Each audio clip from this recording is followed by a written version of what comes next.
তো আজকে শনিবারে সকালবেলা দেখো সমস্ত বৃষ্টি থেমে গেছে এবং কত সুন্দর রোদ উঠেছে। তো দেখো রোদ উঠেছে আকাশে, আর এত ভালো লাগছে দেখতে, একটু গরম গরম লাগছে। যাই হোক, আমার বৃষ্টির ওয়েদার যেহেতু খুব বেশি ভালো লাগে। তো নমস্কার বন্ধুরা, আমি মিতালি, আমার একটা নতুন ভিডিওতে আমাদের সবাইকে ওয়েলকাম। তো সকালে উঠে স্নান করে পুজো সেরে নিয়ে সোনুকে পড়িয়ে নিয়েছি। এবার যাব কিচেনে, তার আগে একটু সন্দেশের সাথে একটুখানি দেখা সাক্ষাৎ করে নিই। তো চলো সন্দেশের মতন ঘুরুক, আর আমি চলে যাই কিচেনে, কারণ অনেকটা বেলা হয়ে গেছে, এবার রান্নাবান্নাগুলোও সারতে হবে। তো আজকে একাদশী, আজকে শনিবারে আজকের দিনে একাদশী পড়েছে। তো আমি আর দিদি তো এইবারে একাদশীটা করবো এই বছরটা। তো আমরা দুজনে এই আপাতত যে কদিন একাদশী করেছি একসাথেই করেছি। তো আজকেও সেটাই প্ল্যান আছে। তা দিদি বললো ও লুচিটা করবে, আর আমি বললাম ঠিক আছে, তাহলে আমি তরকারিটা করব। আজকে করব ফুলকপি আলু দিয়ে নিরামিষ একটা তরকারি। একটু অন্যরকমভাবে করব, এটা আমারই বানানো রেসিপি বলতে পারো, মানে আমি আমার মনের মতন করে করব। যাই হোক, তো চলো, আলুগুলোও কেটে ফেলেছি, ফুলকপিটা একটু ভাপিয়ে নেব। তো ফুলকপিটা একটু সিদ্ধ করেই রান্না করি আমি। তো ফুলকপিটা দিকে সিদ্ধ হোক, আর এদিকে চলো আলুগুলোও কেটে নিই। আর আজকে তো স্যাটারডে, তোমরা সবাই জানো সোনুর আজকে একাডেমি আছে, সোনু একাডেমি যাবে। কিন্তু শরীরটাও ঠিক ভালো লাগছে না বলছে, একটু জ্বর জ্বর লাগছে। দেখা যাক, যদি শরীরটা ভালো থাকে তবেই নিয়ে যাব, না হলে আর নিয়ে যাব না। এই ওয়েদারে এইভাবে যদি শরীর খারাপ থাকে না নিয়ে যাওয়াই ভালো, কারণ ওখানে অনেক বাচ্চা কাচ্চা থাকবে। তো যাই হোক, চলো আদাটা কেটে নিই ভালো করে, তারপরে আসছি। তো ফুলকপিটা কড়াইতে তেল দিয়ে আর ফুলকপিটা দিয়ে ভালো করে ভেজে নিচ্ছি, একটু নুন হলুদ দিয়ে ভালো করে ফুলকপিটা ভেজে নেবো। আর এদিকে মশলাটা পেস্ট করে নিই, কাঁচা লঙ্কা, আদা আর টমেটো, এটা ভালো করে পেস্ট করে নিচ্ছি। আর ফুলকপিটাও এদিকে ভেজে নিচ্ছি। ভাজা হয়ে যাওয়ার পরে ফুলকপিগুলো এবার তুলে নেব, তুলে নিয়ে তার মধ্যে কড়াইয়ের মধ্যে জিরে, তেজপাতা, শুকনো লঙ্কা ফোড়ন দিয়েছি, আর কিন্তু আলুগুলো ভেজে নিচ্ছি।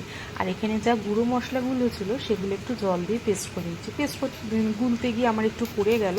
তো একটুখানি জিরে গুঁড়ো, ধনে গুঁড়ো, নুন, হলুদ আর 2 রকম লঙ্কার গুঁড়ো দিয়ে ভালো করে, একটু ধনে গুঁড়ো দিয়ে ভালো করে এটা গুলে নিয়েছি। আর এদিকে দেখো আলুটাও ভাজা হয়ে গেল, এর মধ্যে কিছু পেস্ট দিয়েছি, অল্প কয়েকটা কাজু বাদাম আর কটা চারমগজ একটু পেস্ট করে দিয়েছি, আর মধ্যে টক দইও দিয়েছিলাম।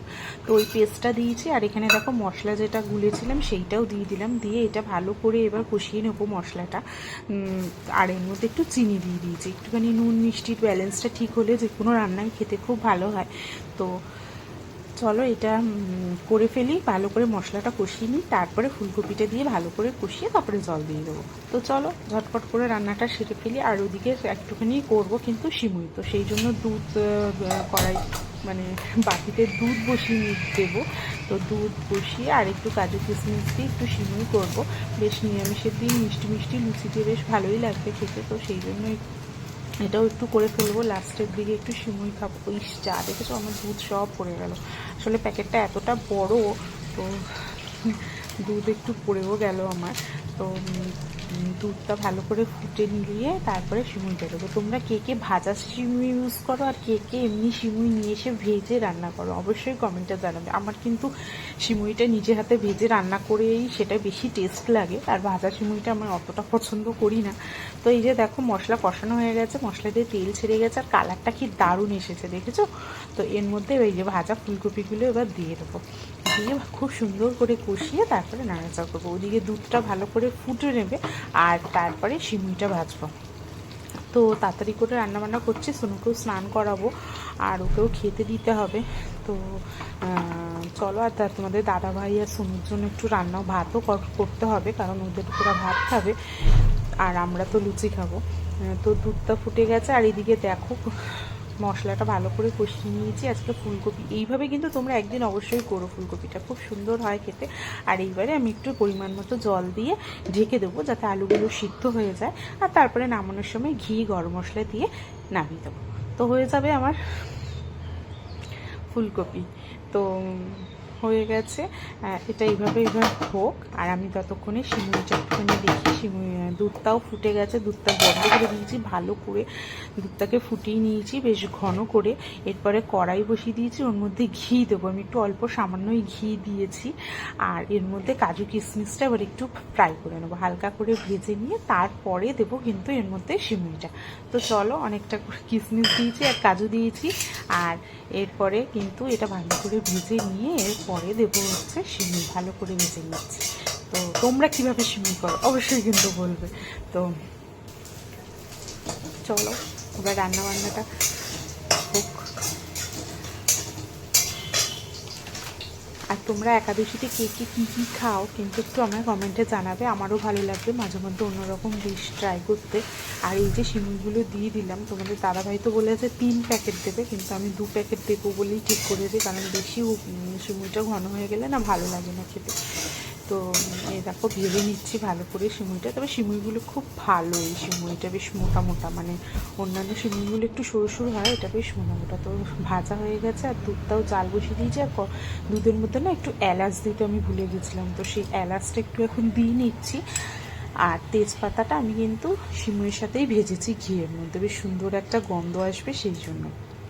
তো দুধের মধ্যে এলাচও দিয়ে দিলাম। এবার দুধটা আর একটুখানি ভালো করে গরম হয়ে গেলে, দুধটা ফোটানোই ছিল। তো এর মধ্যে চলো এবার সিমুইটাকে আমি ভেজে দিই। যে দেখো ভেজে নিয়েছি তেজপাতা দিয়ে, আর এই যে ভেজে দিচ্ছি। আর এইটা সিমুইটা ভালো করে ফুটে গেলে এর মধ্যে মিষ্টি দিয়ে দেবো, ব্যাস হয়ে যাবে আমার সিমুই। আর এদিকে ফুলকপি কিন্তু আমার ডান, ফুলকপিটাও কিন্তু অলমোস্ট হয়ে গেছে। আর এই হচ্ছে তোমার সিমুইটা। আর হয়ে গেছে রান্না। এবারে চলে এসেছি রান্না করতে করতে। আমার এই দুটো পার্সেল এসেছিলো আজকে ফ্লিপকার্ট থেকে। তো এই দুটো পার্সেল, যেহেতু সোনু বাড়ি আছে আর আমার যে কোনো পার্সেল আসলে সোনুই খুলবে, তো সেই জন্য সোনুই খুলতে বসেছে। আর এই যে দেখো, এইটাই অর্ডার করেছিলাম। এটা না আমি অনেক দিন ধরে ভিডিওতে দেখছি, অনেকেই ইউজ করে খুব ভালো মানে ফিডব্যাক দিয়েছে, তো সেই জন্য আমি অর্ডার করে ফেললাম। এটা ওই সিঙ্কের একটা ওই ছাঁকনি মতো, যে কোনো ওয়েস্টেজ জিনিস এটার মধ্যে পড়বে। তো এটা তারপরে তুলে ফেলে দিলেই হবে, নইলে পাইপে গেলে না, পাইপটা আটকে গেলে প্রচণ্ড প্রবলেম, এবং কোয়ালিটিও খুবই ভালো। সেই জন্য এটা ইউজ করবো বলে এনেছি। দেখা যাক এটা কেমন, আমি ইউজ করে তোমাদের অবশ্যই জানাবো। এটা আমি অনেকদিন ধরে দেখছিলাম, তা আমার মনে হলো এটা আমার কাজে লাগবে, তাই অর্ডার করেছি। আর এইটার মধ্যে আছে দেখো একটা টোনার, একটা রাইস টোনার অর্ডার দিয়েছিলাম। এটা আমার টোনারটা শেষ হয়ে গেছিলো গুড ভাইবসে। তো আমি এবারে এইটা টোনারটা শেষ হয়ে গেছে। দেখা যাক দুদিন ইউজ করে দেখি এটা কেমন। তোমাদেরকে আমি কমেন্টে অবশ্যই তোমাদের জানাবো ভিডিওতে কেমন মনে হলো যে রাইস টোনার। তো সেই জন্য অর্ডার করলাম। তো দেখা যাক, এই দুটো আজকে আমার এলো। আর এখন হচ্ছে সন্ধ্যাবেলা, তো সোনুকে নিয়ে পড়তে বসিয়েছি। সোনু যেহেতু মানডে থেকে এক্সাম, তো ওর হচ্ছে আর্টিকেল মানে ইংলিশ এক্সাম আছে আর ম্যাথ আছে, তো সেইগুলো নিয়েই বসিয়েছি। আর আমি সঙ্গে একটু চা নিয়ে বসেছি, চা খেতে খেতে সোনুকে একটু পড়াশোনাটা করিয়ে ফেলি। আর আজকে রাতে ডিনারটা আমার করতে হবে না, কারণ দিদি বলেছে দিদি ডিনার পাঠাবে। তো এই হচ্ছে আমাদের ডিনার। দেখো লুচি, দিদি আলুর তরকারি করেছে, আর আমাদের দুপুরে সিমুইটা ছিল। তো এই হচ্ছে রাতের ডিনার। সোনু ডিনারটা করে নিই, দেখা হবে নেক্সট ভিডিওতে। বাই।